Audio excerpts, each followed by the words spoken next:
Hi everyone, I'm Jocelyn, and I am grateful you're here. You're listening to the Starting with Gratitude podcast. This is a safe space intended to host meaningful conversations exploring all topics of the human experience. Every conversation starts with gratitude and remains rooted in gratitude. After you listen, make sure to join the community by subscribing and sharing. I am so happy you have joined us. Hi, Ricky. Hello. How are you doing today? I am doing really well. I feel like, I don't know, this is like the first thing that came to mind, but I feel like I'm starting to feel more like spring, like personally. Nice. It's Aries season. Exactly. It's your season. It is. How are you feeling? How's your spirit?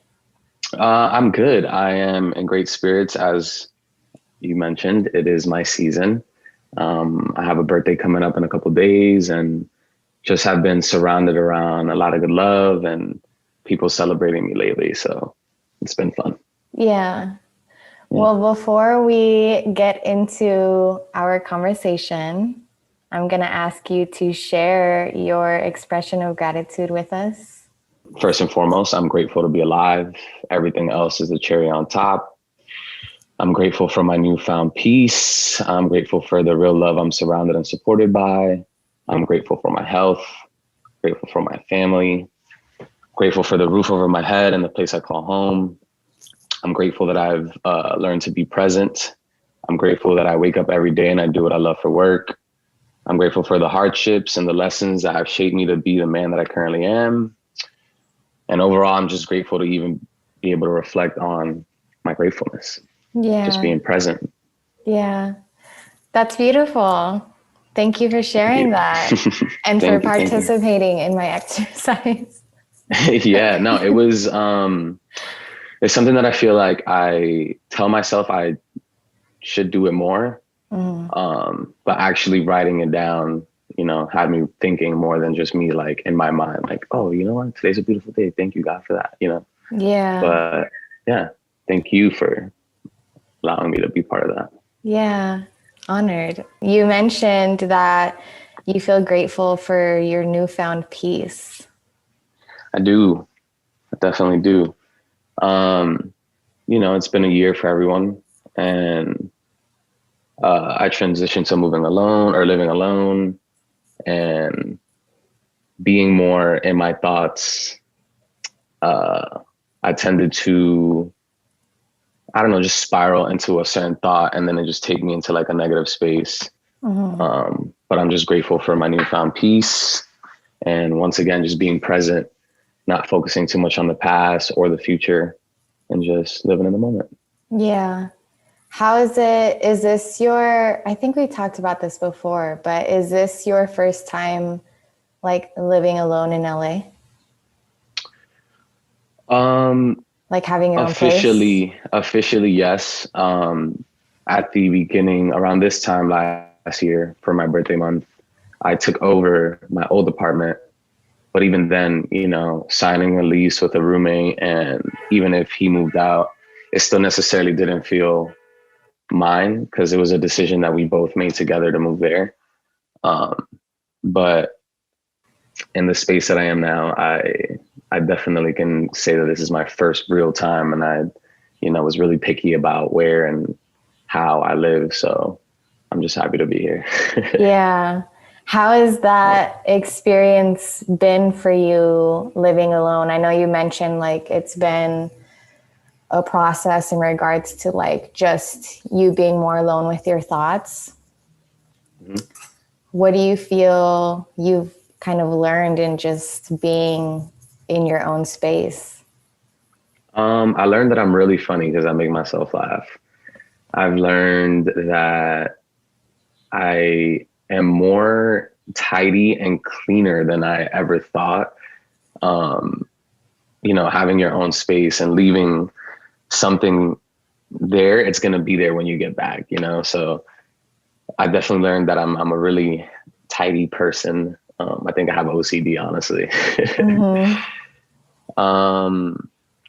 I've learned to manage my time more. I've learned to manage my finances more. I've learned to be more selective of who I allow into my home. Mm-hmm. And, for many reasons, but more than anything, energy. Yeah, I've learned that I'm a good dog dad.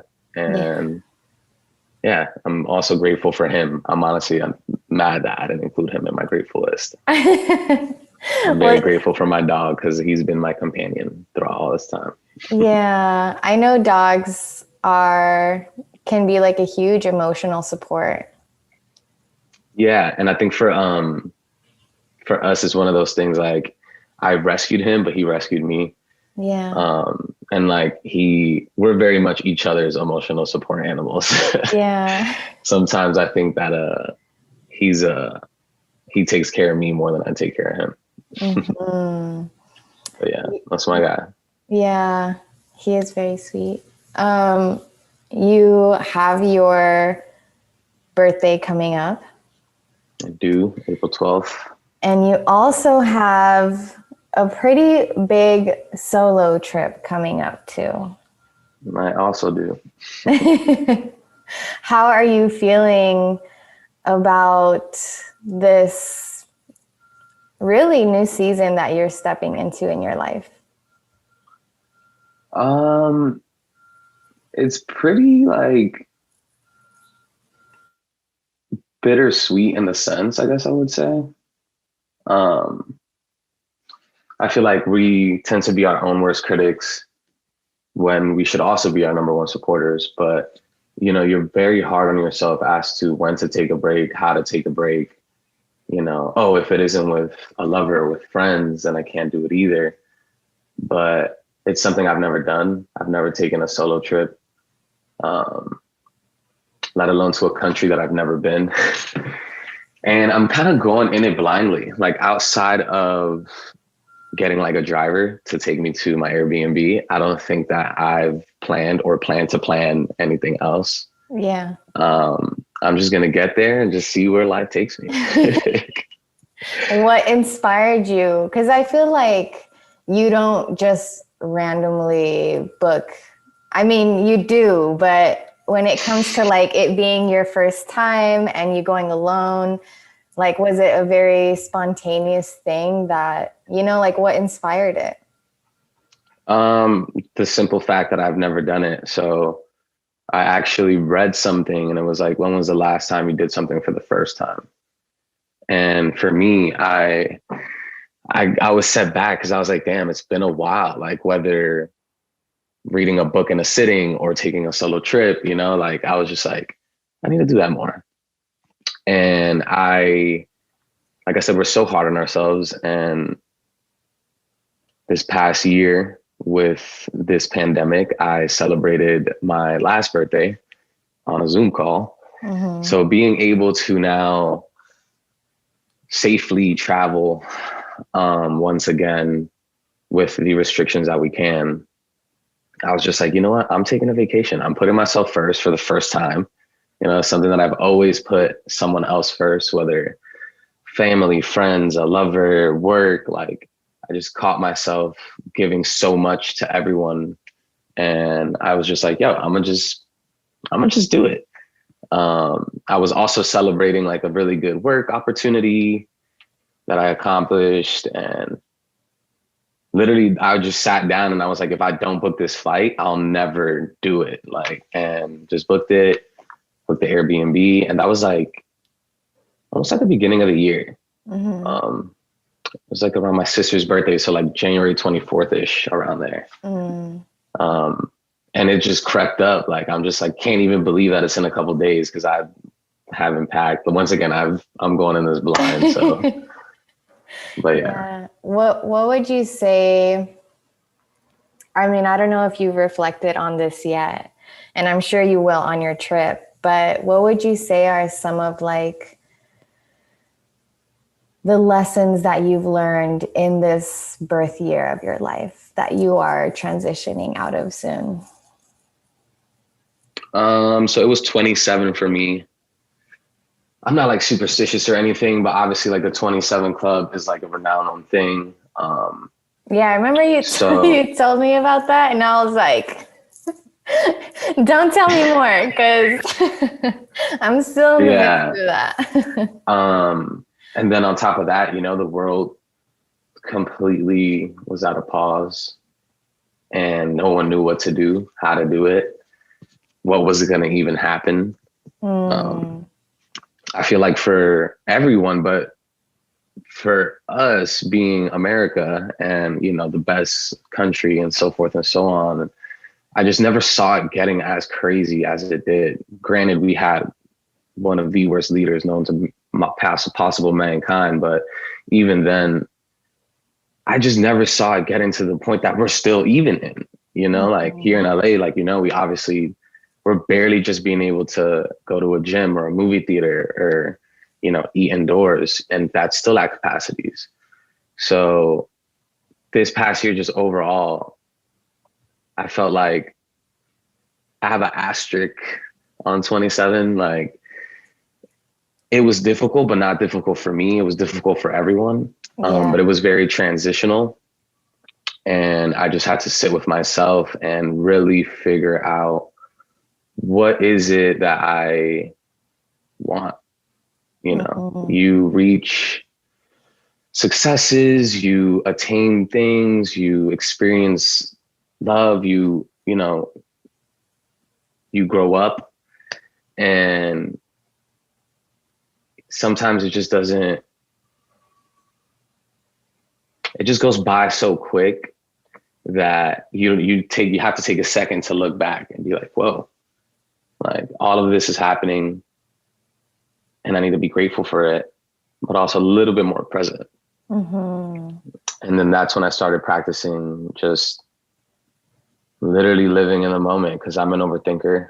Yeah. Um, so just being present, I don't know, it's taught me a lot, especially given this tough past year that we've all had. But it also just being very transitional for me. And like I mentioned, figuring out what it is that I want, the energies that I surround myself, you know, the noise that I used to surround myself around that necessarily I didn't even really need to, things that were physically just removed from us that I swore by, Mm-hmm. um, you know, here I am still. So Yeah. just finding new ways of keeping yourself happy. And yeah. Yeah. I feel like so many of us did come to certain realizations of like what really matters, you know? Yep. What, you brought up a couple of times that this through the course of the past year, you really reflected on like what it is that you really want. So, what do you want? Well, that was, you know, part of the what I was just touching on last. It's just like we attain all these things and you reflect and you become more present, right? But then like at the same time, you're just like, wait a second, well, I'm checking all these things off of this to-do list of goals that I have or whatever it is, achievements, you know, and not taking anything away from my achievements. I'm very grateful and I've worked very hard for them as well. But you just reach certain things that you thought was it. Excuse me, whether like working with like people that I'm super fans of, down to them trusting me in my eye, you know, living alone, like my mom saying she's proud, like just experiencing things that I'm like, okay, I'm on the right path. Like I'm doing this. And then like you get to these accomplishments and you're like fulfilled, of course. And I'm the type of person who like, I don't really realize it until after the fact, Mm-hmm. like what I did. Cause I'm so caught into like getting my job done or just living in it. But you look back and you're just like, whoa, I did that, you know, and I'm still here. I'm still me, mentally, spiritually, physically, like financially, like I'm still here, the same person. So then you start to like really ask yourself like, well, what is it that I truly want, you know? Mm-hmm. Because, you know, the achievements, the accolades, accomplishments, the successes, the I'm so proud of yous, um, the littlest of things that you would have swore that was going to be it. It was this trophy that you like are gunning for. And then you have the trophy in your hands and you're just like, okay, let me put it down with my other trophies and go after this next trophy. Because if you work hard, usually that's your mindset, right? It's like you get something, you might celebrate it, might not, head down onto the next thing. I think that a lot of it has to also do with like just it's like a generational thing, especially within my culture, our culture, you know, being like immigrant from like Latino families and them coming over here and just working their ass off and providing so much. Like, I think what my parents did do, and I'm just like, how? You know, like at my age already with like 2 kids and a house and like all this stuff and making it work. I never missed a meal, never, you know, I had everything that I've ever wanted. And they're like superheroes to it because I'm over here freaking out and I'm just like, I barely got the responsibility of a dog. But yeah.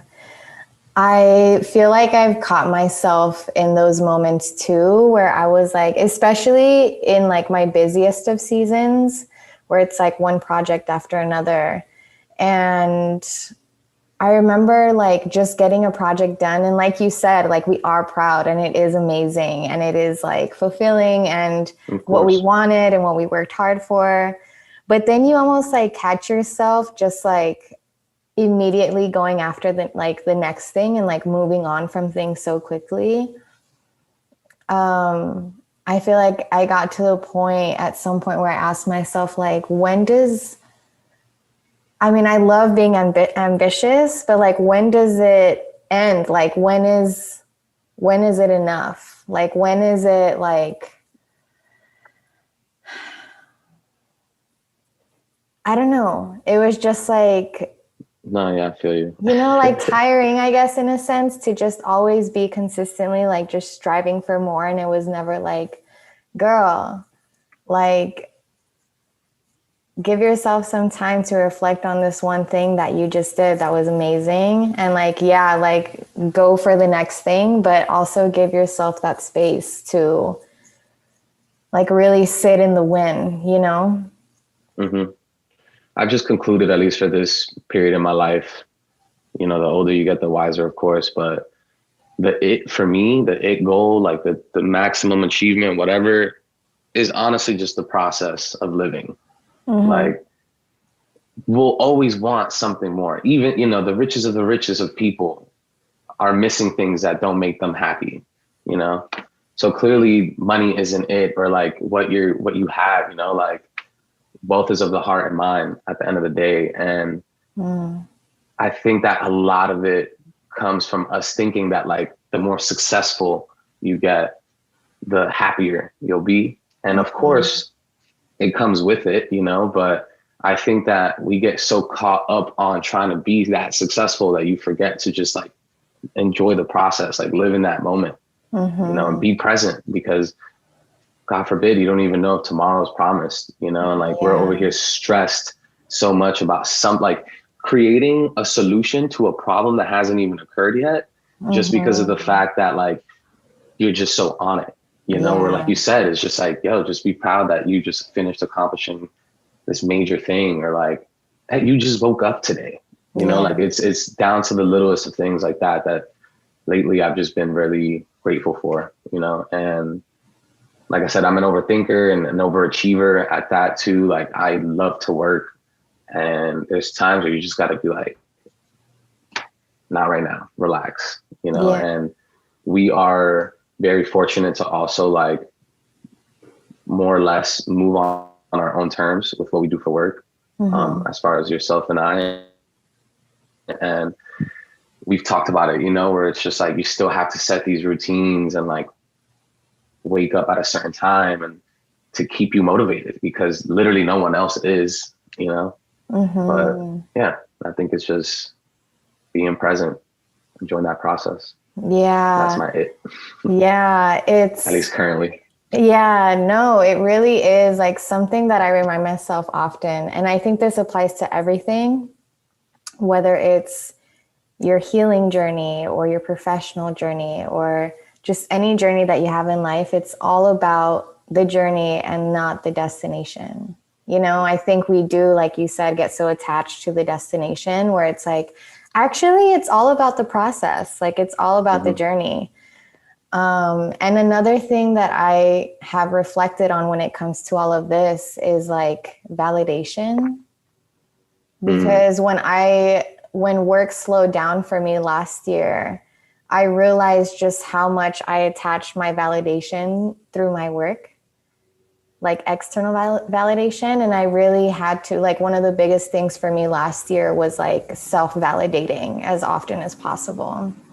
Yeah. Being that number one supporter, you know, we're so tough on ourselves and living in a time where, like, unfortunately, you know, social media is what it is, both a tool and also a comparison thing, you know, and like you said, you look like it's so easy to fall into comparison on there for whatever, you know, whether how and the next person is living, down to somebody who's doing something similar to what you're doing, down to you yourself. Like, how come this doesn't get the love that I gave it, you know? And like, it all starts within, like you said, and knowing that none of that matters at the end of the day.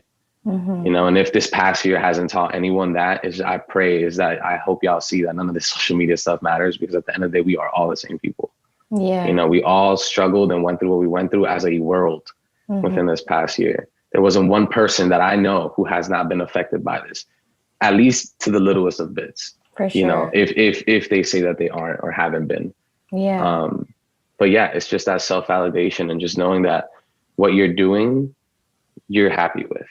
You know, and I think that as a creative, a lot of the times, you know, we get stuck behind these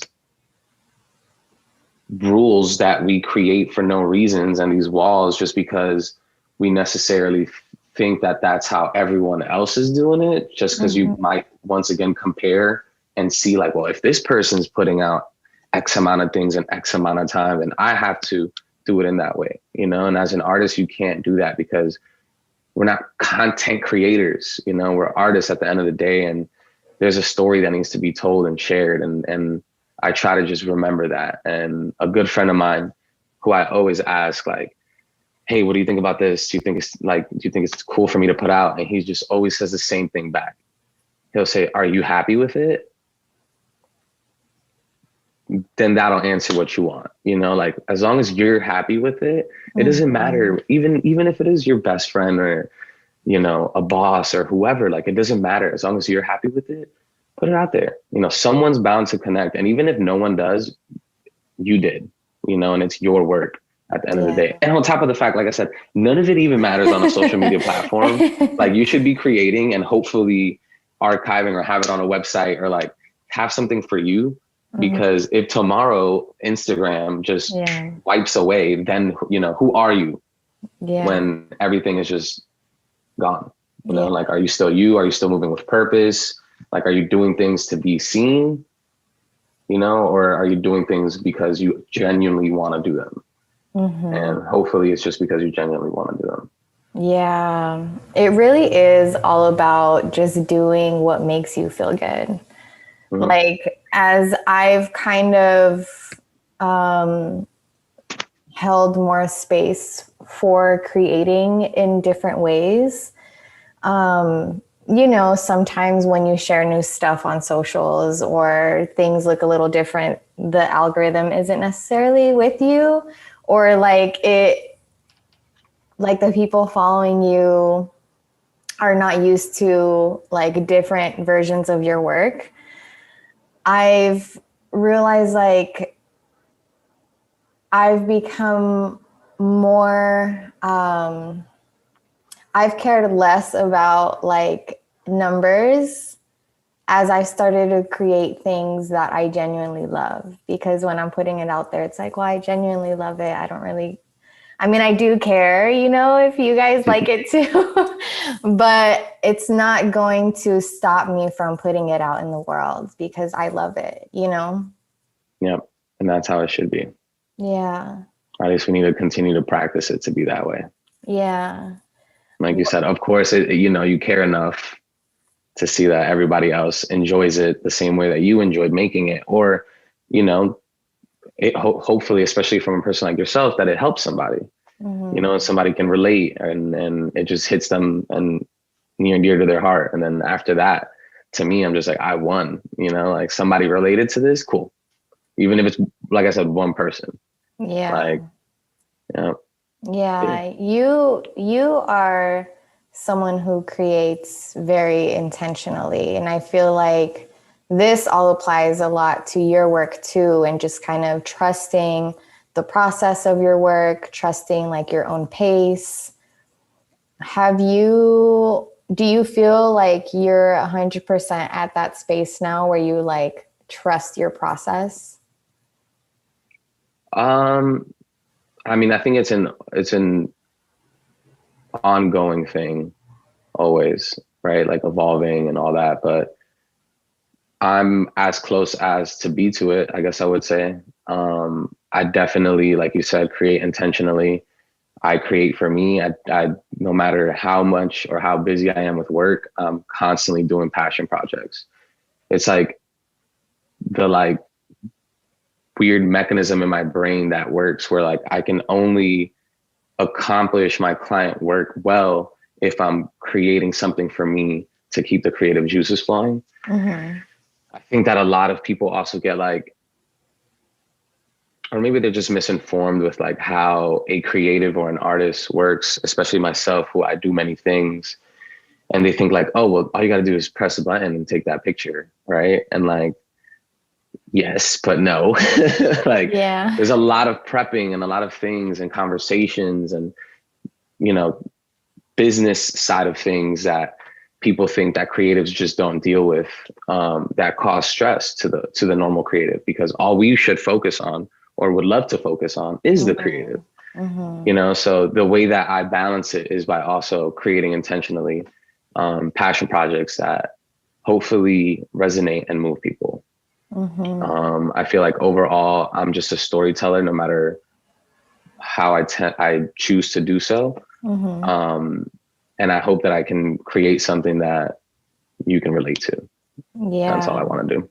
Yeah.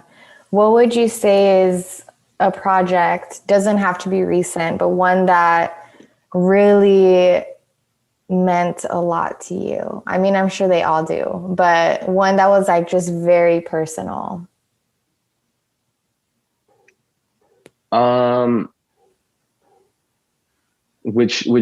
Okay, so it's very personal to me, even though who I'm gonna say I worked with isn't gonna sound like it was personal to me, but I'll share why first.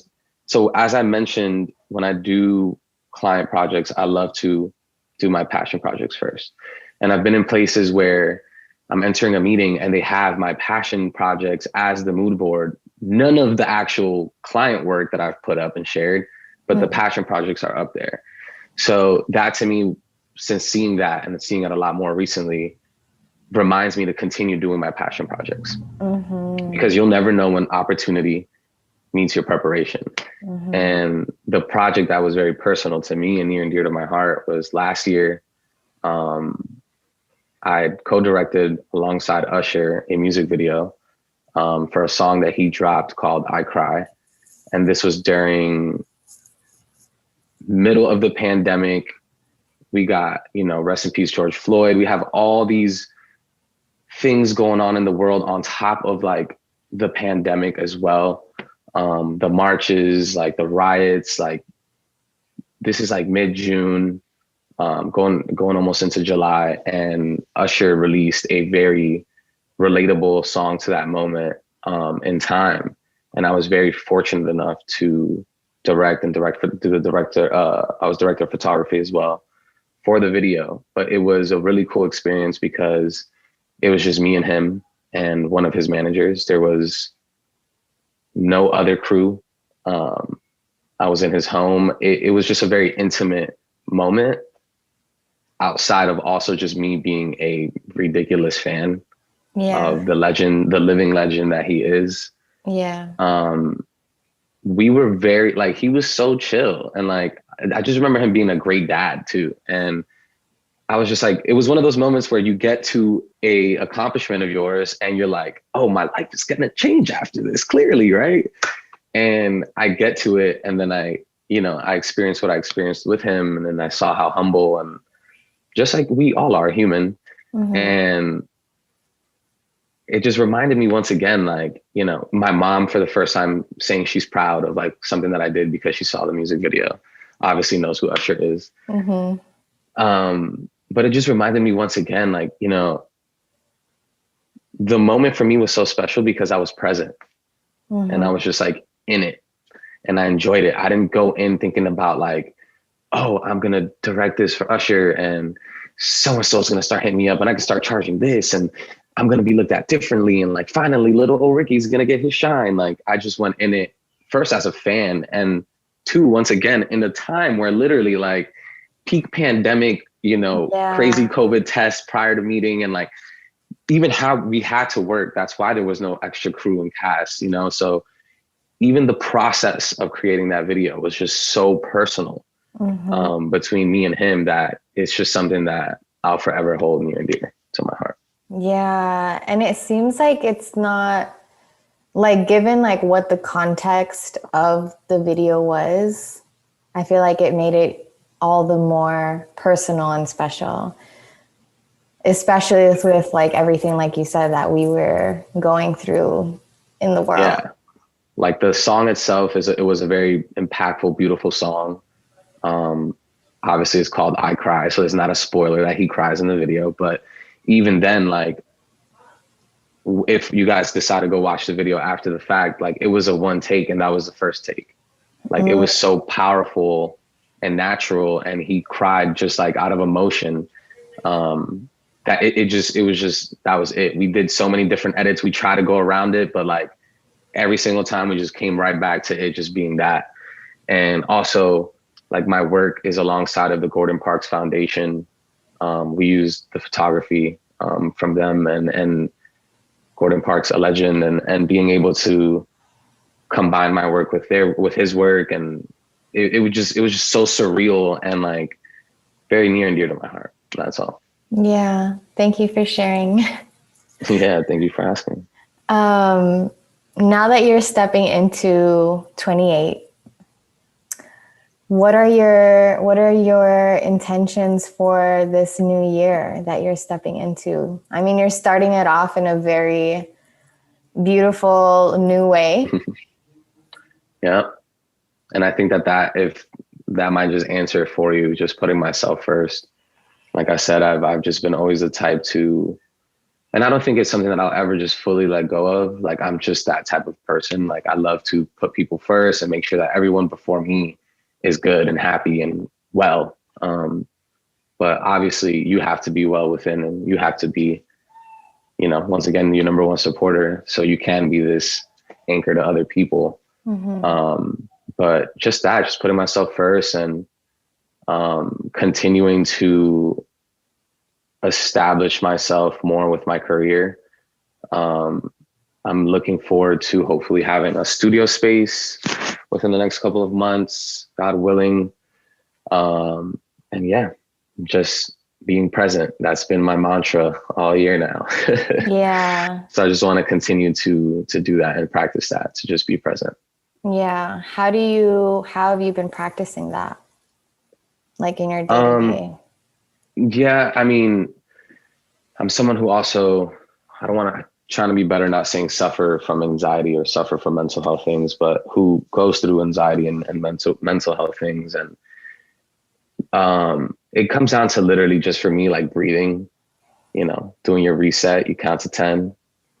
Just also once, like physically just be present, like look at your surroundings, just look at the trees in the background, or, the piano next to me, or whatever it might be, just calling out my surroundings just to get my mind off the thoughts that are going on. And being surrounded around true love, like people who really genuinely care about you, support your work. I find that even 7 years now in LA, I still find myself to have to deal with a lot of transactional relationships. And I'm okay with it, especially like on a business level, but I'm once again also the person who puts everyone else first. So I tend to attach myself a little bit more into certain relationships, more than I should. So when I start thinking about certain things or wondering how it'll look or vice versa, and I just like, dude, just like chill out, be present, live in your moment and worry about right now. Cause that's all we can worry about. The past is the past and the future, we'll figure it out when we get there. Yeah. Yeah. If you don't mind sharing more about, touching on anxiety and mental health stuff, how does the anxiety show up for you? I think for me, it's more of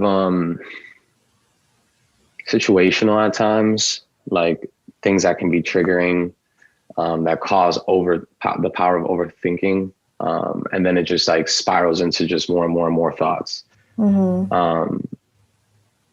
Usually that tends to kick off my anxiety. And I try to just remember that I'm in control, and you also have to allow these thoughts to enter so then you can release them.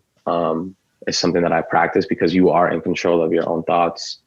And anxiety is something that's built to, it's just like a block real quick in your life. And there's different types of anxiety. I've been in like crippling anxiety where I literally can't even move sometimes or get out of bed. But you just have to, have a strong support system and know that you're in control at the end of the day. There's things, of course, like breathing techniques and stretches and, literally just going for a walk outside. A lot of times just changing your environment too. You'd be very surprised as to what that does for you. But yeah, that's what I try to practice. I feel like you've become very aware of just your being like in tune with yourself. And because when I ask you questions like this, it just seems like you know what helps you now. Yeah. And it took a minute to get there, and I've been through therapy as well, something that I recommend everyone to go through, because there's just so much that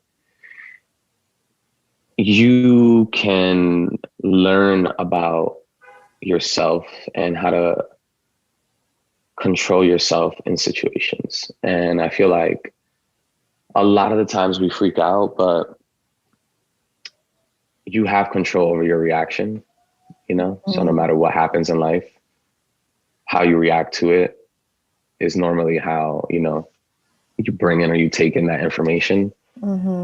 So if you just have this like calm approach and try to understand that, even if it's a problem or a good thing, that like, you're just living in the moment and this is for you and it's meant for you either way.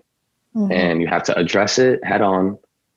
And cause a lot of times like running away from it, which is what I used to do, like it'll come back around and even harder. So I've just learned to just face it right then and there, handle the situation as best as I can.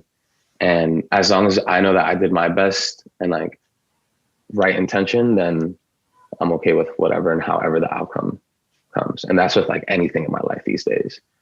Just like, I'm not stressing anything. Like I've worked very hard to even get to the mental place that I'm in right now where I'm very healthy. And I don't really think that I'm gonna let anything mess that up. Yeah.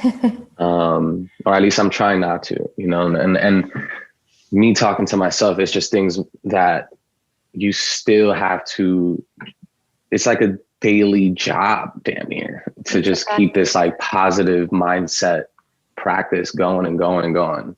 And I feel like if I can put in overtime to everything else in my life, especially work, I can put that overtime into my mental health and, practice what I preach and try to continue to be healthy.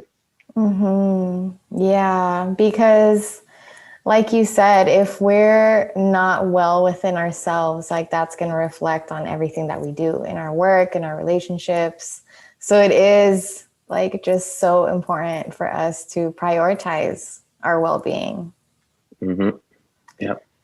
It's all about a balance, you know, and the older I get and the different situations that I find myself in, or I start questioning like, well, could I have done this better or whatnot? But like everything's a balance. And as long as you have control of that balance and know that the energy that you're putting out is the same energy you would hopefully want to receive, then you should be good, you know, but you got to still check yourself from time to time and be like, is this job that I'm putting all this effort into giving me what I want? Is this person that I'm putting all my effort giving me what I want?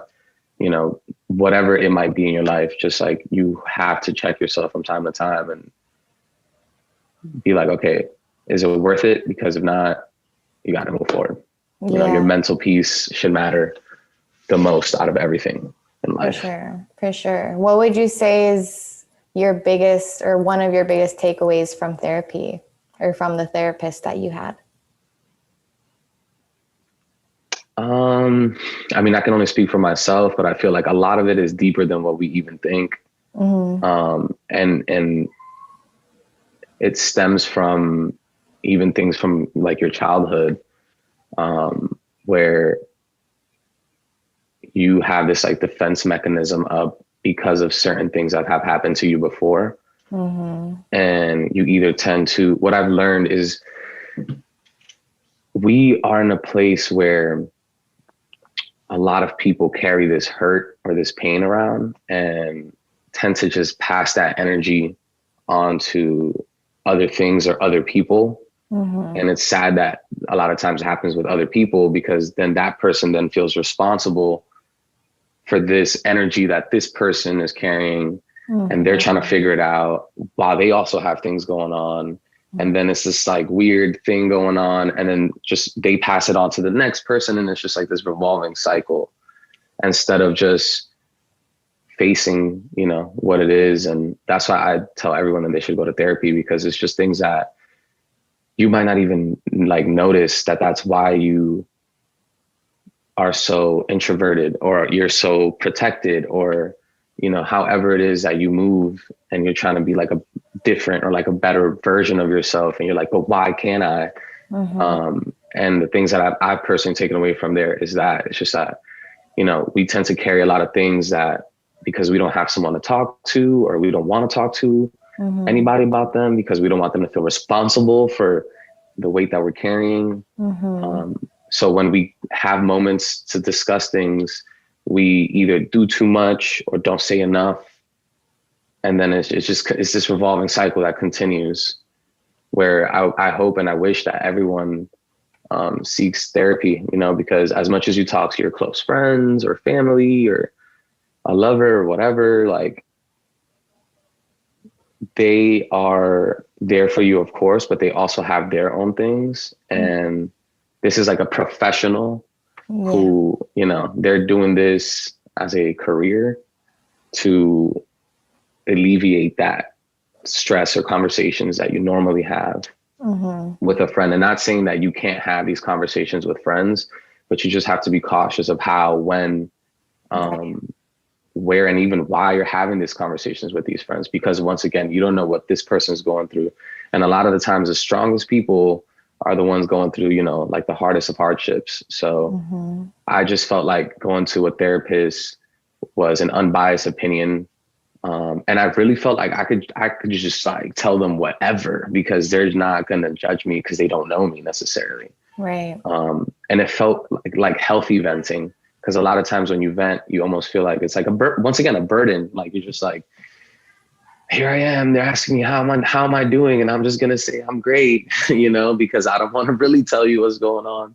Yeah. But how are you doing in therapy? It's different. And I definitely enjoy it, and I recommend it to everyone. Mm-hmm. Yeah, I'm currently, I've never done therapy, but I'm currently, for the past couple of weeks, I've been trying to find the right one, and I'm really excited. But I've done a lot of studying about just, you know, the psychology behind why we are the way that we are, and how we respond to things and where trauma comes from. And I'm always just so in awe of just like how it really all stems from our childhood. Yeah. And something that I always try to remember is that like we all have, for what the definition is, traumas, because that word can also be triggering to people. And that's what also stops them from trying to go to therapy and things like that, because they think that therapy might be like a negative thing, like you need help, where we all need help, like at the end of the day, in a positive way. But I'm trying to find a better way to speak on traumas without saying trauma, but these challenges that you may have faced as a kid, like we've all gone through certain things. Like I don't know one person who hasn't experienced something as a kid that had left them a mark, forever on their life. And because of our upbringings, a lot of the times it has to do with it too. So once you get to speak to somebody and you really dive in deep and, you really start to see like why you're so guarded or whatever it might be, like, you're like, oh, well, that makes a lot more sense. And then you can be easier on yourself to hopefully, forgive and forget that part of your life and heal from it moving forward. So then you can enjoy that part of life that you've been kind of, blocking or just not allowing fully to flourish. Yeah. This might sound like a very random question, but it just popped in my mind. What's your current relationship with forgiveness? Like,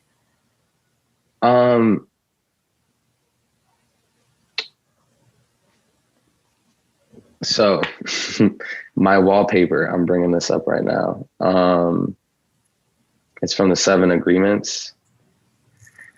And forgiveness, I feel like, is caused by blame. Usually like you're blaming somebody for something or somebody feels at fault for something. So that's why there's this forgiveness thing now happening. And I read something that says, take responsibility for your situation without blaming anything or anyone, including yourself. Every problem is an opportunity to take this moment and transform it into a greater benefit. Relinquish the need to defend your point of view. In defensiveness, you remain open to all points of view, not regularly attached to just one of them. And it's something that I read and I've kept as my wallpaper since I've read it, just because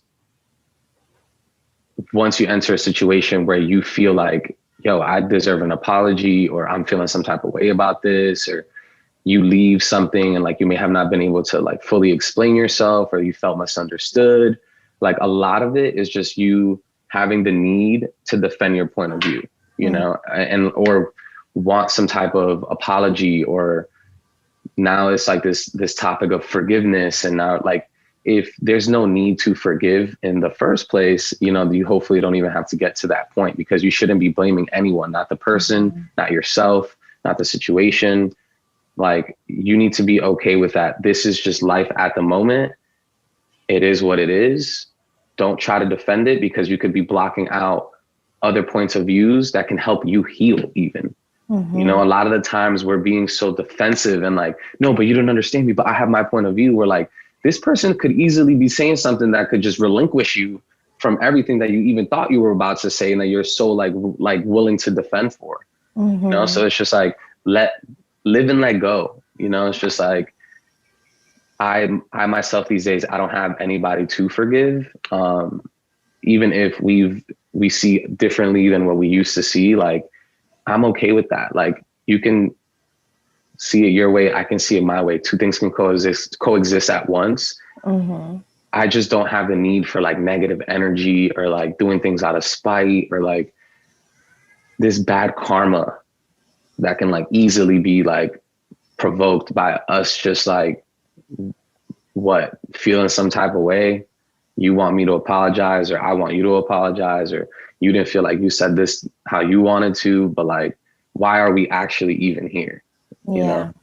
We've caused more problem than the initial situation that even was the topic at hand. Like there's a disagreement.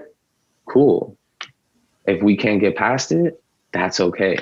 Yeah. but there's no need to forgive if we're not blaming each other. But a lot of it Right. comes from that. It's just like us not being so defensive and like ready to just like attack before, listening. And I'm talking to myself too, it's something that I'm learning every day. I honestly have always been able to forgive people, like even in situations where you would think like, wow, I would never, would never be able to forgive. But the way that I see it is I'm just like very, very aware of just how everyone, or not everyone, but most people are like navigating life through a lot of pain, And it's just like a lot of the times when people hurt us, it's because they're very hurt.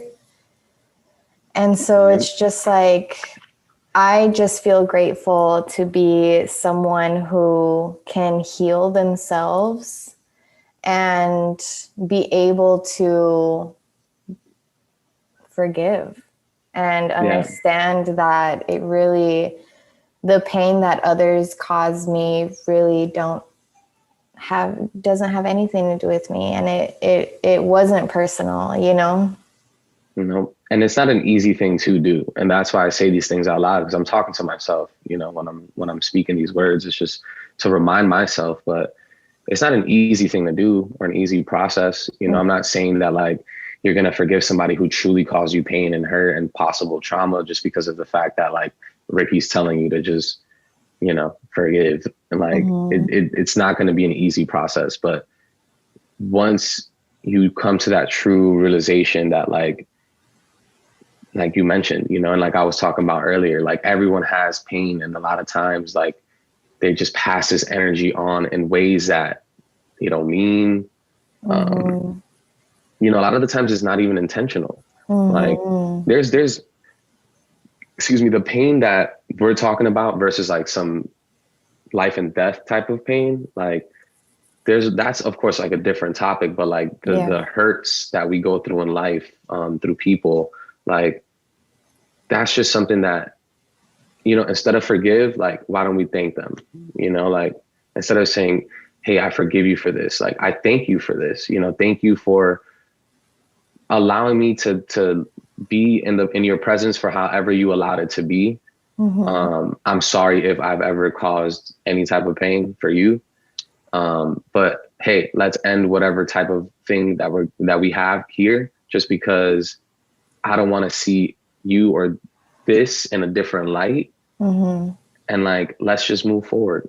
So there is no reason to forgive down the line or start blaming or hating even.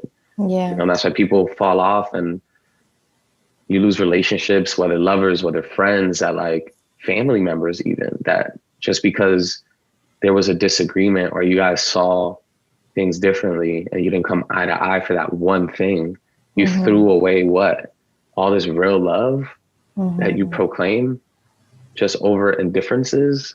So once you relinquish that reasoning of like having to validate your side of the thing or your feeling always, then hopefully you should be able to like coexist. It really is all about good, open, honest, healthy communication. Like so much pain would be avoided if we all just had the comfort and safe spaces to openly express ourselves. You allowing this space and people like yourself, or, shout outs to therapists and any friend groups that have these healthy conversations on a regular basis, and I think that a lot of it, once again, has to do with who you surround yourself with. I'm fortunate that I have friends that we've had these conversations many, many times, like just because it's healthy, and we're living in a time where like people, especially due to social media and things like that. And specifically in the time right now where we're already so physically distant, that we tend to just show our highlights off, and people just like, oh, you're good, and it's like, we don't really know what's going on in people's lives these days. And that's why I try to just approach everything a little bit more gentle and kindly lately with that in mind. Cause I'm like, I got a lot of stuff going on, you know, and if Yeah, I from need the gentle most when I, energy too. yeah. But I just catch myself all the time because, you know, people will reach out and be like, oh, you know, you're killing it. You're doing good. And like, I'm grateful for them being able to see me in that light, and support me in that way as well. But that's why I love to have conversations like this coexist at the same time with the accomplishments that the outside might see, you know, because once again, like, to me, none of those things necessarily matter anymore. You know, I care about like right here and right here, like what's going on. Yeah.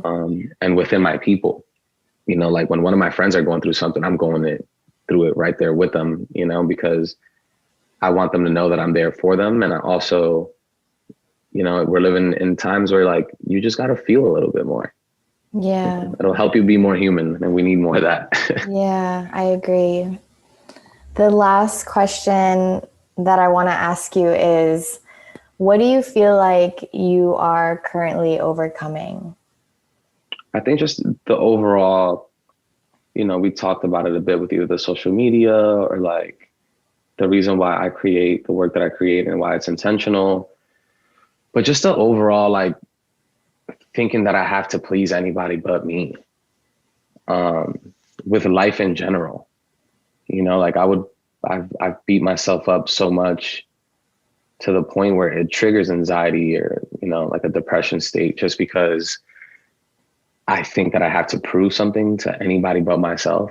So just that constant, because it's a constant struggle overcoming that, whether doing things like being present or, you know, working on my passion projects, surrounding myself with the people I love. But I think just relinquishing this like overall feeling that I'm supposed to please anybody but myself necessarily in the grand scheme of life. Especially because I know that I'm a good person and I'm doing things with good intention. And at the end of the day, God sees it too. So I know how I love and why I love and what I create when I create it, who I declare my love for and to. And when those things don't go the way that they go, I would always find myself beating myself up so much as if it was strictly my fault. Because I'm not saying that you know, there's situations where there's things that I could be better, could have done better. Yeah. But I always would take this blame, like if it was just on me, or that I have to like please anyone but me, you know, whether work or love or life, friends, family. But I'm just in a place where I feel a lot more in control with that, which is why I just do what I want. Work on what I want, and allow people to see vulnerability, and also, you know, that I have a story to share, and whether it's my own or I've, you know, worked with somebody that hopefully this resonates with you.